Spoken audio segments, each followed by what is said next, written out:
न्याय के रूप में क्या चाहते हैं? मैं तो यही चाहता हूँ कि इंसाफ हो। चाहिए मुझे, मेरी बेटी के साथ जो हुआ और बेटियों के साथ ना हो। हाँ, सरकार मेरी मदद करे, न्याय अच्छा मिले। ये क्या होना चाहिए? ऐसी घटना फिर जो है दूसरा कोई ना करे, ना ऐसा कुछ करे, एकदम ना करे। जी गलत तो हुआ था, लेकिन मान लो कि पूरी कोशिश है कि ऐसी सजा मिले उनको कि दूसरे बहन बेटियां हमारी सुरक्षित रहे। जी जी। एक बार जब निर्भया के साथ घटना होती है तो ऐसा लगता है पूरे देश में अब किसी बच्ची के साथ ऐसी दुर्दशा या ऐसी घटना को लोग अंजाम नहीं देंगे। क्या उसके बाद घटना रुकी? कहने में भी शर्म आता है। मैं तो कहता हूँ कि जो भारत का कानून है, संविधान है या अधिकारीगण है, सही समय से जो है लोग एक दूसरे को सज़ा नहीं देते हैं। निर्भया के साथ इतनी दरिंदगी हुई, लेकिन फांसी पर चढ़ाने में 8 साल लग गए और कहते हैं देर से मिला हुआ न्याय भी न्याय नहीं होता है और इसलिए आए दिन क्राइम बढ़ता है। तो कम से कम हमारे भारत देश में बराबर अपने चैनल के माध्यम से मांग करता हूं कि जिस तरीके से सऊदी दुबई का कानून है, संविधान, उसी तरीके से भारत में भी होना चाहिए। और जब तक ऐसा नहीं होगा तब तक ये क्राइम नहीं रुकेगा। इसी तरीके से बेटियां, मैं बता दूं 2,500 से 3,000 बेटियां सिर्फ उत्तर प्रदेश में दहेज की वजह से मारी जाती हैं। 2,500-3 हज़ार बेटियां बलात्कार में मारी जाती हैं और आए दिन ये घटनाएं घटती हैं। अपराधी जाता है 2 साल 4 साल 6 साल में छूट जाता है और फिर दूसरी शादी करके अंबेडकर नगर में एक लड़का था जो 3-3 लड़कियों को जान ले लिया था। इसी वजह से कि आज हमारे देश का संविधान अगर सही समय से सही कार्रवाई करता, सही सजा देता, तो एक घटना के बाद दूसरी घटना ना होती। माता जी क्या चाहती हैं, कैसा होना चाहिए?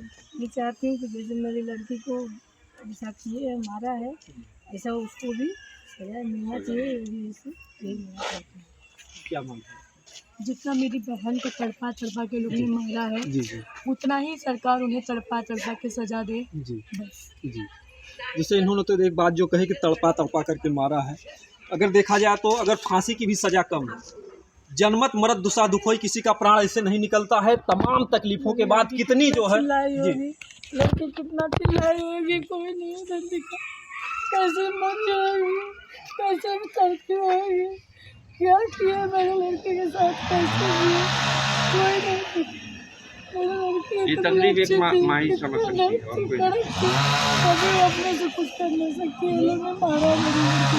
ये इसका लास्ट फोटो है, ये लास्ट फोटो है, वीडियो देखिए। कॉल करके वो रो रही थी तब की फोटो है ये इसकी। जी जी। आपको देख सकते हो ये लड़की ऐसी है दीदी, वो वाला दिखाई जो कटा था। ये पहला फोटो है जब बात कर रहा हूँ, उसके बाद का फोटो देखिए। ये देखिए, इसका चेहरा देखिए। इसमें इसकी हालत देखिए। और एक कटा था। ये लड़की नहीं, उसको मत दिखाइए, यूट्यूब मार देगा पीला। ऐसी लड़की थी वो। जी, जी। ये इसकी असली फोटो है। वो लड़की की हालत ऐसी की है। जी जी। आप तो देख सकते हो कितना उसको तड़पा तड़पा के लोग ने क्या 6 महीने में एक ऐसे नहीं बदलते चेहरे। नहीं, से बहुत ही दुखद घटना है और बहुत ही दरिंदगी के साथ ताला जो नहीं है। मारते थे, मेरी लड़की बाहर निकलती तो कोई तो बचा सकता था। ताला नहीं मार के रखते थे अंदर, तो मेरी लड़की को ऐसा सता रहे थे तो कम से कम बाहर निकलती कोई तो बचाता था। मेरी लड़की का जान तो बच सकता था। तो कैसी भी लड़की थी, माँ लेके जाती थी, माँ अपने लड़के को जन्म दी थी। माँ कैसी भी लड़की रहे उसको तो रखती थी। मैं सबसे दुश्मनी, सबसे मुंह बना के सब लोग मेरे से रहता था कि मेरी लड़की गलती की है। अब उस बेटी का दर्द तो एक माँ ही समझेंगी जिन्होंने बेटी को पाला है, पोसा है, 9 महीना पेट में रखा है। एक बच्चे या औलाद का गम एक माता पिता ही उसका दर्द समझ सकते हैं। आज जैसे अनुराग के माता पिता तड़प रहे हैं महीनों से न्याय के लिए। देखिए, एक माता पिता को न्याय नहीं मिलता, लेकिन दूसरे माता पिता इस बुढ़ापे की अवस्था में, और ऐसे लोगों को अगर सही समय से, इनकी बेटी को तो नहीं लाया जा सकता, लेकिन अगर सही समय से न्याय नहीं मिला, ये माता पिता भी मरीज हैं, उनकी भी जान जा सकती है। तो हमारा निवेदन है, सबसे कोई यहाँ पर नेता, विधायक, अधिकारी कोई आए आपके साथ खड़ा हुआ? कोई नहीं है जी, कोई नहीं है मदद के लिए, कोई आपके साथ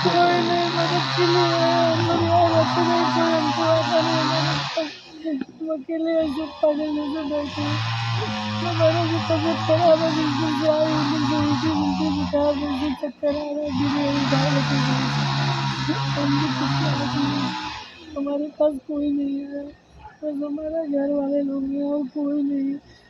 तो देखिए इनकी बेटी को तो नेता विधायक सांसद कोई नहीं ला करके देगा, लेकिन कम से कम यहाँ पर रहते, जब वोट लेना होता है तो घर परिवार के साथ हर कोई आकर के माथा धरता है कि माता जी हम तुम्हारे साथ हैं, दुख है। क्या इससे भी बड़ा कोई दुख आएगा? इस घर की बेटी की जान ली गई है। ये बहुत ही दुखद घटना है, आजमगढ़ की दिल दहला देने वाली घटना है।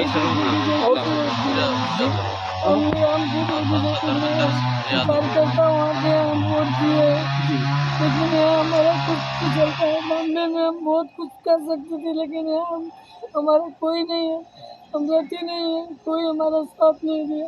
हमारा घर वाले खाली हमारे ये लोग बताए कि ऐसा ऐसा हुआ तो हम भाग के आए, ये दूसरे से कब्जा पानी करके तो आई कैसे क्योंकि कमाने धमाने वाले तो बैठ गए, लड़के लोग अपनी औरत ले लेके अलग रहते हैं। हमारी लड़की ससुराल में थी, हम ही दोनों जन थे घर में, कैसे तो हमने आया।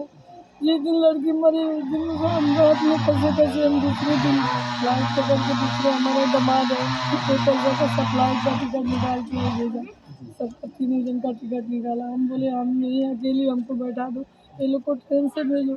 तो बोला नहीं मैं पैसा देता हूँ। मेरा दामाद बोला मैं वो निकाल के टिकट बैठा के तक गया, हमारे पास पैसा नहीं था घर में, पैसे तो हमारे। देखिए वही घर है और जिस घर की वो चाबी ताला, ये मतलब घर भी लूटना चाहता था, इज्जत भी ले गया इस घर की। और मैं कहूँगा अपने चैनल के माध्यम से कि जो भी बहन बेटियाँ हमारी इस वीडियो को देख रही हैं, माता पिता की मर्जी से शादी करें, क्योंकि वो जो दरिंदे हैं ना, जो गांव देहात में या कहीं भी हैं जो दरिंदे हैं, ये बहलाते हैं, फुसलाते हैं, तमाम लालचे देते हैं, तमाम खुशियों का सपना और ख्वाब दिखाते हैं। इतनी सुंदर बच्ची थी इस घर की, कभी ये माता पिता सोचे होंगे हम शादी ब्याह जो भी कुछ करेंगे, लेकिन बगल का ही लड़का भाई बन करके दीदी जो बोल करके उनके साथ छल कपट किया, ले जा करके टार्चर किया। ठीक है ले गए, घर परिवार वाले भी, इनको भी मोह ममता थी कि ठीक है ले गए, अपना सुखी जीवन जिए। इन्होंने कभी कोई शिकायत या थाने में या विरोध कभी कुछ नहीं किया, लेकिन उसका आपने नाजायज़ फ़ायदा उठाया कि आज जो उस घर परिवार के वाले जो उस बेटी के साथ नहीं होंगे, इसलिए उन्होंने इतनी बड़ी दरिंदगी की है। तो कम से कम शासन प्रशासन के लोगों से हमारा निवेदन है, यहाँ के जो भी डीएम है, डीएम अधिकारीगण है, सबसे विनम्र निवेदन है ऐसे अपराधी को ऐसी कठोर सज़ा मिलनी चाहिए ताकि एक मिसाल बने, ताकि फिर दूसरी किसी बेटी की ज़िंदगी बर्बाद ना हो। क्योंकि यही दरिंदे अगर फिर छूट जाएंगे, फिर किसी बेटी को बहलाएंगे, फुसलाएंगे और उसकी भी ज़िंदगी को इसी तरीके से ख़राब करेंगे। ताकि हमारा वीडियो जिनको भी लगता है समाज हित ऐसी है, बेटियों के हित में है, इस वीडियो को ज़्यादा से ज़्यादा शेयर करें। जय हिंद।